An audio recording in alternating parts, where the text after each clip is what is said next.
आप सभी को स्वागत है आपके अपने YouTube channel Ansari study classes में। तो आज आप लोगों का ये दूसरा क्लास है स्पार्क वन लाइनर सीरीज का, जो रिवाइज एडिशन है BPSC and BSSC one liner सामान्य अध्ययन सार संग्रह है। यानी कि इसमें ये क्या है कि पिछले 34 वर्षों में पूछे गए लगभग 18,000 प्रश्नों का संकलन, यानी कि सारे एग्जाम इसमें कवर किया हुआ है जो पिछले एग्जाम हुए हैं। चलिए बिना कुछ देर किए दोस्तों क्लास को स्टार्ट करते हैं। दोस्तों इस बुक के बारे में आप लोगों को पिछले वीडियो में ही इसकी खासियत, इसकी अच्छाइयाँ बता दिए हैं, जो कि इस क्लास में टाइम स्पेंड नहीं करना चाहेंगे उस बात पर। तो आज ये दूसरा क्लास है और आज है प्रथम प्राथमिक शिक्षक पीटी परीक्षा 1993 प्रथम पाली का प्रश्न है। तो चलिए बिना कुछ देर के दोस्तों क्लास को स्टार्ट करते हैं। दोस्तों पहला है प्रश्न है कि भारत के राष्ट्रीय फूल का नाम क्या है। भारत के राष्ट्रीय फूल का नाम क्या है? इसका उत्तर हो जाएगा कमल है। आगे है कि कथकली कहाँ की नृत्य नाटिका है। कथकली कहाँ की नृत्य नाटिका है? इसका उत्तर हो जाएगा केरल का है। आगे है कि भारत का सबसे बड़ा बंदरगाह कौन है। भारत का सबसे बड़ा बंदरगाह कौन है? इसका उत्तर हो जाएगा बम्बई है। आगे है कि कावेरी जल विवाद किन दो राज्यों के बीच का है। कावेरी जल विवाद किन दो राज्यों के बीच का है? इसका उत्तर हो जाएगा कर्नाटक तथा तमिलनाडु का। कर्नाटक तथा तमिलनाडु का है। आगे प्रश्न है कि भारतीय राष्ट्रीय कांग्रेस के प्रथम प्रधान कौन थे। प्रथम प्रधान या प्रथम अध्यक्ष कौन थे? तो इसका उत्तर हो जाएगा डब्ल्यू.सी. बनर्जी थे। चलिए आगे बढ़ते हैं और आगे है कि वाटरलू के युद्ध के उपरांत नेपोलियन को निर्वासन में कहाँ भेजा गया था। यानी कि वाटरलू के युद्ध के उपरांत नेपोलियन को निर्वासन में कहाँ भेजा गया था? तो इसका उत्तर हो जाएगा सेंट हेलेना में भेजा गया था।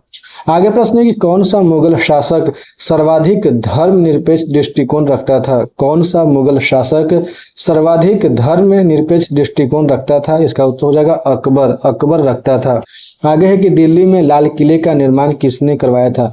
यानी कि दिल्ली में लाल किले का निर्माण किसने करवाया था? इसका उत्तर हो जाएगा शाहजहां ने करवाया था। आगे है कि महारानी विक्टोरिया किस समय ब्रिटेन की शासक थी। महारानी विक्टोरिया किस समय ब्रिटेन की शासक थी? इसका उत्तर हो जाएगा जब भारत के प्रत्यक्ष रूप से क्राउन यानी राजा रानी के शासन के अधीन लाया गया। जब भारत को प्रत्यक्ष रूप से क्राउन यानी कि राजा रानी के शासन के अधीन लाया गया तब महारानी विक्टोरिया जो है कि मतलब ब्रिटेन की शासक थी। चलिए आगे बढ़ते हैं और आगे है कि मुस्लिम लीग ने भारत के विभाजन की मांग सबसे पहले कब की। यानी कि मुस्लिम लीग ने भारत के विभाजन की मांग सबसे पहले कब की? इसका उत्तर हो जाएगा 1940 ईस्वी में की।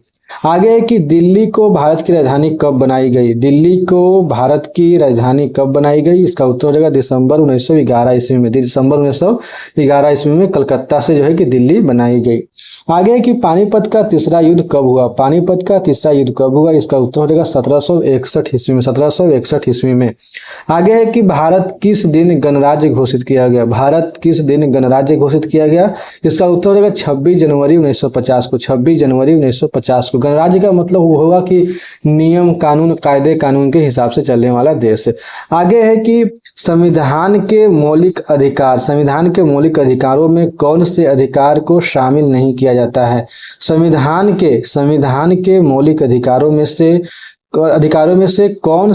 कौन से अधिकार को शामिल नहीं किया जाता है। इसका फिर से देख लेते हैं कि संविधान के मौलिक अधिकारों में से कौन से अधिकार को शामिल नहीं किया जाता है। इसका उत्तर काम पाने का अधिकार। आगे है कि राज्यसभा सदस्यों का कार्यकाल क्या होता है। राज्यसभा सदस्यों का कार्यकाल क्या होता है या कितने दिनों का होता है? इसका उत्तर हो जाएगा 6 वर्ष का होता है।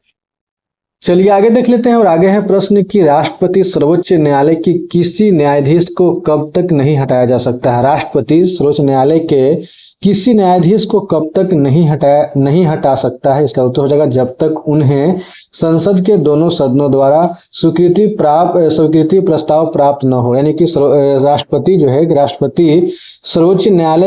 राष्ट्रपति सर्वोच्च न्यायालय के किसी न्यायाधीश को कब तक नहीं हटा सकता है कि जब तक उन्हें संसद के दोनों सदनों द्वारा स्वीकृति स्वीकृति प्रस्ताव प्राप्त न हो। आगे प्रश्न है कि सर्वोच्च न्यायालय की न्यायाधीश की अवकाश ग्रहण की आयु कितनी है। सर्वोच्च न्यायालय की न्यायाधीशों की अवकाश ग्रहण की आयु कितनी है। इसका उत्तर देगा 65 वर्ष है। आगे है कि किसी राज्य के विधानसभा में अधिकतम कितने सदस्य हो सकते हैं। किसी राज्य के विधानसभा में अधिकतम कितने सदस्य हो सकते हैं। इसका उत्तर देगा 500 हो सकते हैं।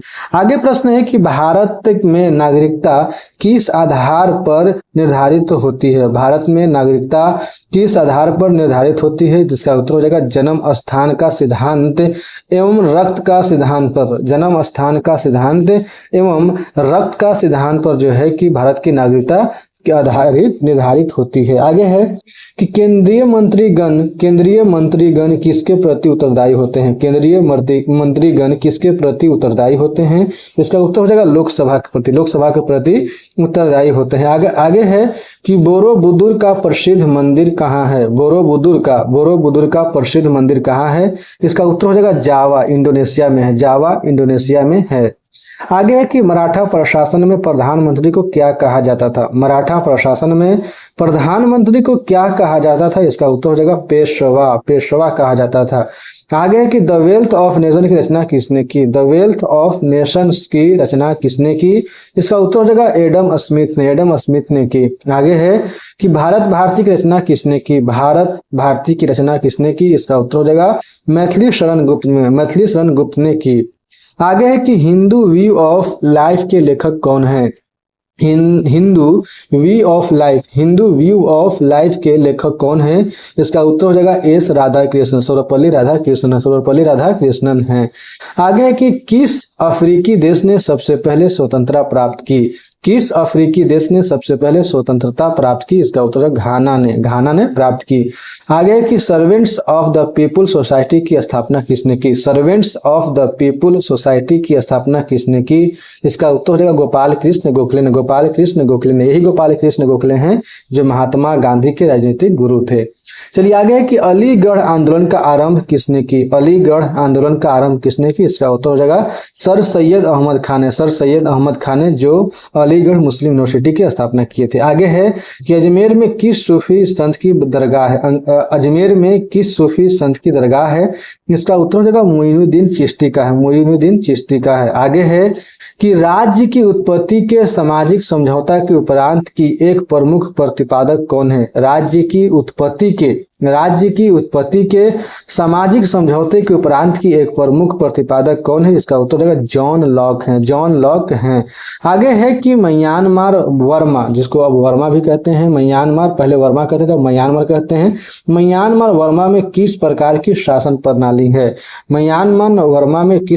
शासन प्रणाली है। इसका उत्तर है संसदीय लोकतांत्रिक शासन प्रणाली है। आगे है कि विश्व का सबसे बड़ा महाद्वीप कौन सा है। विश्व का सबसे बड़ा महाद्वीप कौन सा है। इसका उत्तर हो जाएगा एशिया महाद्वीप है। आगे प्रश्न है कि कॉफी का सबसे बड़ा उत्पादक देश कौन है। इसका उत्तर हो जाएगा ब्राजील है। आगे है कि सवारी के लिए प्रयोग की जाने वाली मोटर कारों का मूल उत्पादक कौन देश है। सवारी के लिए प्रयोग की जाने वाली मोटर कारों का मूल उत्पादक कौन देश है। इसका उत्तर हो जाएगा संयुक्त राज्य अमेरिका है। आगे है कि महाबलीपुरम के मंदिरों का निर्माण किसने करवाया था। इसका उत्तर हो जाएगा पल्लव ने करवाया था। आगे है कि नीदरलैंड की मुद्रा को क्या कहते हैं। इसका उत्तर हो जाएगा गिल्डर, अब यूरो कहते हैं। पहले गिल्डर कहते थे, अब इसको यूरो कहते हैं। आगे है कि विश्व जनसंख्या दिवस कब मनाया जाता है। इसका उत्तर हो जाएगा 11 जुलाई को मनाया जाता है। आगे है कि खगोलीय पिंड संबंधी ज्ञान को क्या कहते हैं। इसका उत्तर हो जाएगा खगोल विज्ञान कहते हैं। आगे है कि गीत सेठी का संबंध किस खेल से है। इसका उत्तर हो जाएगा बिलियर्ड्स से है। आगे है कि किस खेल का आरंभ इंग्लैंड में हुआ। किस खेल का आरंभ इंग्लैंड में हुआ। इसका उत्तर हो जाएगा क्रिकेट का। जो आजकल युवा देखना बहुत पसंद करते हैं। आगे है कि कोणार्क मंदिर किस भगवान को समर्पित है। कोणार्क मंदिर किस भगवान को समर्पित है, इसका उत्तर होगा सूर्य भगवान को, सूर्य भगवान को समर्पित है। आगे है कि हरगोविंद खुराना को नोबेल पुरस्कार किस क्षेत्र में दिया गया। हरगोविंद खुराना को नोबेल पुरस्कार किस क्षेत्र में दिया गया, इसका उत्तर होगा जीव विज्ञान के क्षेत्र में, जीव विज्ञान के क्षेत्र में दिया गया। आगे है कि दिल्ली में विजय घाट किसकी समाधि को कहते हैं। दिल्ली में विजय घाट किसकी समाधि को कहते हैं, इसका उत्तर होगा लाल बहादुर शास्त्री को, लाल बहादुर शास्त्री को। एक ऐसे प्रधानमंत्री थे जिनका मृत्यु विदेश में हुआ है। चलिए आगे देखते हैं। आगे है कि किसी भारतीय राज्य की प्रथम महिला राज्यपाल कौन थी। किसी भारतीय राज्य की प्रथम महिला राज्यपाल कौन थी, इसका उत्तर होगा श्रीमती सरोजिनी नायडू, श्रीमती सरोजिनी नायडू थी, श्रीमती सरोजिनी नायडू थी। चलिए आगे देखते हैं। और आगे है कि भारत में यह कौन प्रमाणित करता है कि अमुक विधेयक धन विधेयक है।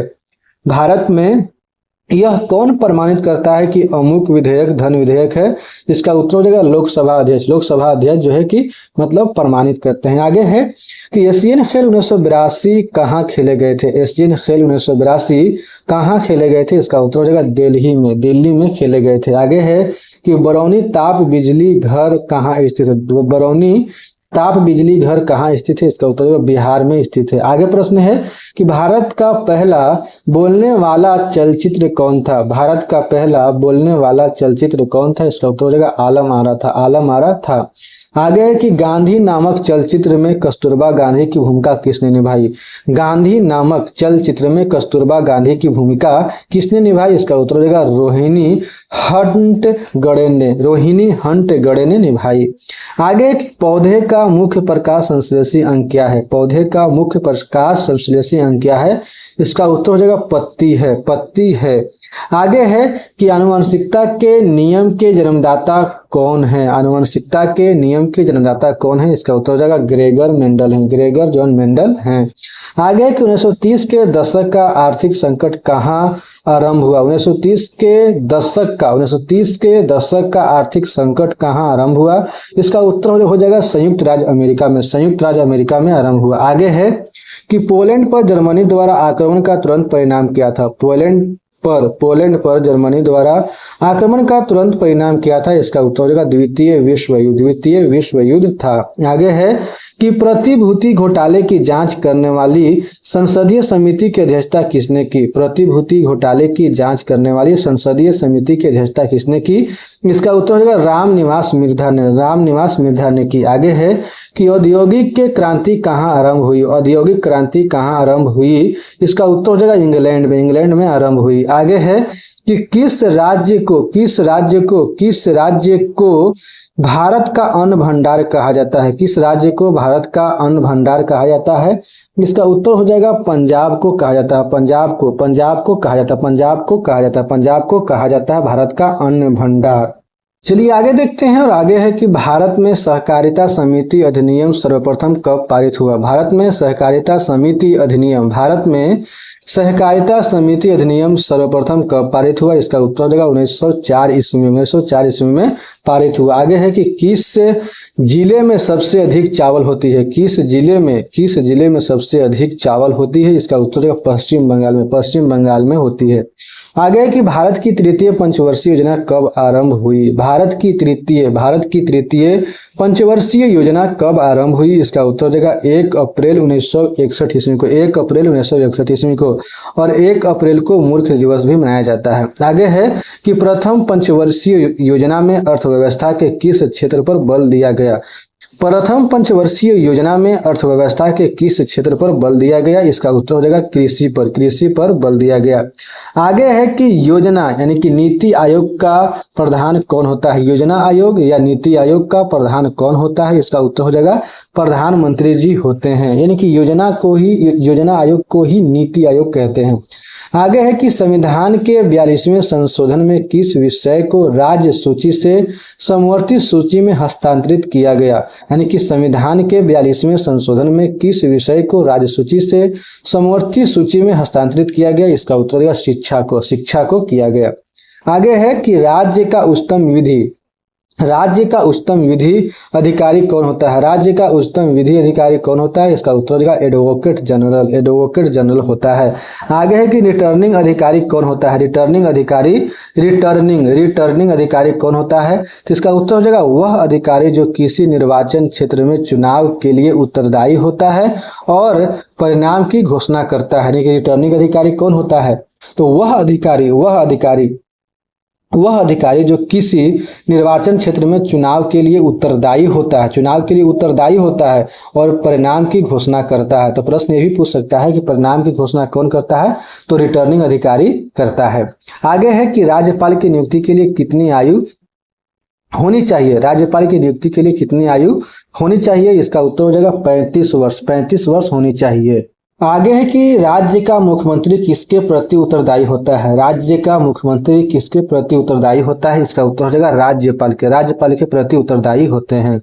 आगे है कि राज्य के उच्च न्यायालय की न्यायाधीशों की अवकाश प्राप्ति की आयु क्या है? राज्य के उच्च न्यायालय के न्यायाधीशों की अवकाश प्राप्ति की आयु क्या है? इसका उत्तर हो जाएगा 62 वर्ष है। 62 वर्ष है और सुप्रीम कोर्ट का 65 वर्ष है।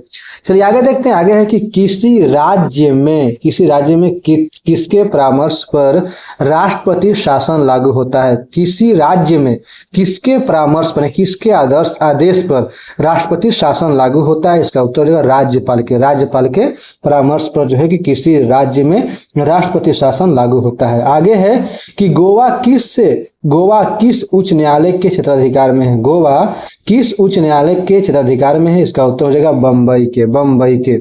आगे है कि कौन सा प्रसिद्ध कवि संसद के सदस्य थे? कौन सा प्रसिद्ध कवि संसद के सदस्य थे? इसका उत्तर हो जाएगा रामधारी सिंह दिनकर जो है कि यानी कि संसद के सदस्य थे। इसका उत्तर हो जाएगा। आगे है कि letters from the fire to the daughter किसने लिखा था? Letters from the fire to the daughter किसने लिखा था? इसका उत्तर होगा जवाहरलाल नेहरू ने लिखा था। कब लिखे थे? जब ये जेल में थे तो अपनी बेटी इंदिरा गांधी के लिए ये लिखे थे।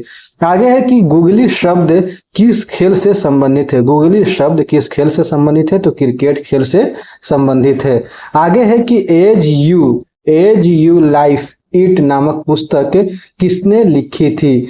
एज यू लाइफ इट नामक पुस्तक किसने लिखी थी? इसका उत्तर हो जाएगा विलियम शेक्सपियर ने लिखी थी। आगे है कि ध्यानचंद का संबंध किस खेल से